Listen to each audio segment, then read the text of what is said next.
राजते। सर्वत्र समस्त वासना मुक्तो मुक्ता सर्वत्र राजते। सर्वत्र जिसकी वासना शून्य हो गई है वो अपने आंतरिक सिंहासन पर विराजमान है। जो ऐसे सिंहासन पर विराजमान है वही विराजमान है, से सब तो भिखारी है। देखता हुआ, सुनता हुआ, स्पर्श करता हुआ, सूंघता हुआ, खाता हुआ, ग्रहण करता हुआ, बोलता हुआ, चलता हुआ, प्रयास और अप्रयास से मुक्त महाशय निश्चय ही जीवन मुक्त है। सब करता है और फिर भी कुछ नहीं करता, चलता है और चलता नहीं, बोलता है और बोलता नहीं, खाता है और खाता नहीं। जैन शास्त्रों में एक उल्लेख है, एक जैन मुनि का आगमन हुआ। वो यमुना के उस पार ठहरे। यमुना में बाढ़ आई है और रुक्मिणी ने कृष्ण से पूछा कि मुनि ठहरे उस पार, नाव लगती नहीं, कौन उन्हें भोजन पहुंचाएगा? भोजन हमें पहुंचाना चाहिए। कृष्ण ने कहा तो पहुंचाओ, पर उनका पार कैसे जाएं? नाव लगती नहीं। उन्होंने कहा इतना ही कह देना कि अगर मुनि सदा से उपवासे हैं तो यमुना राह दे दे। अगर मुनि उपवासे हैं तो यमुना राह दे देगी। बड़ी मीठी कहानी। रुक्मिणी ने थाल सजाए, वो अपनी सखियों के साथ पहुंची। उसने जाके कहा नदी को कि हे नदी, मुनि उस तरफ भूखे हैं और अगर वे सदा के उपवासे हों तो तू राह दे दे। और कहते हैं नदी ने राह दे दी। चकित नदी से रुक्मिणी गुजर गई, उस तरफ जाके मुनि को भोजन कराया।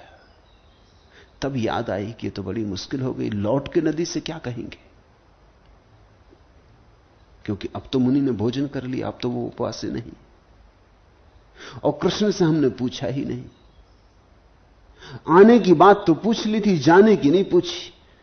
आने तक तो ठीक था कि मुनि सदा के उपवास हैं तो रहे होंगे, नदी ने राह दे दी, प्रमाण हो गया। लेकिन अब तो मुनि को हमने अपनी आंख के सामने खुद ही भोजन करवा दिया है, अब कैसे उपवास है? और वो बहुत थाल सजा के लाई थी, मुनि सारे थाल समाप्त कर गए।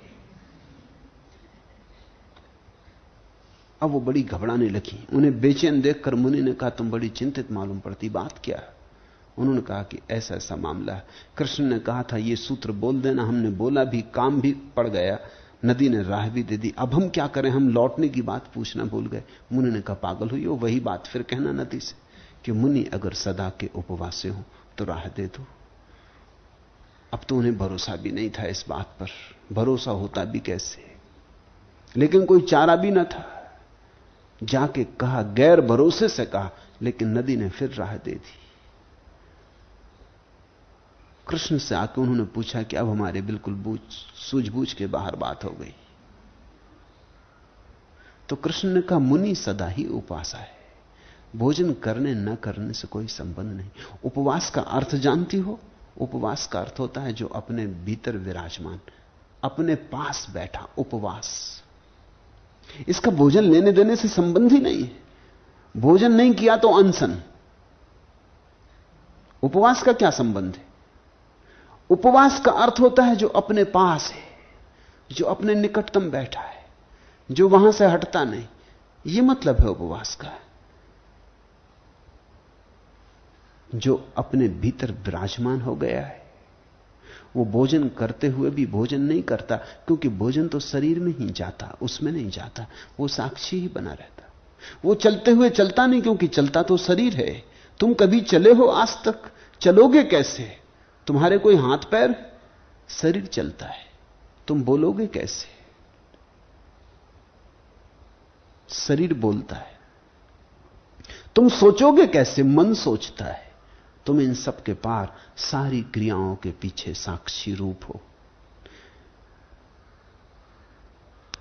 देखता हुआ, सुनता